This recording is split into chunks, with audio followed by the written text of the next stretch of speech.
त्याने दान धर्मात आपली अर्धी संपत्ती खर्च केली, तरी पुत्र झाला नाही, कन्या झाली नाही.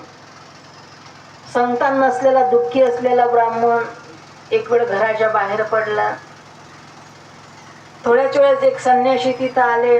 त्यांचं पाणी पिऊन झाल्यानंतर हे तिथं गेले, त्यांच्या चरणावर डोकं ठेवलं.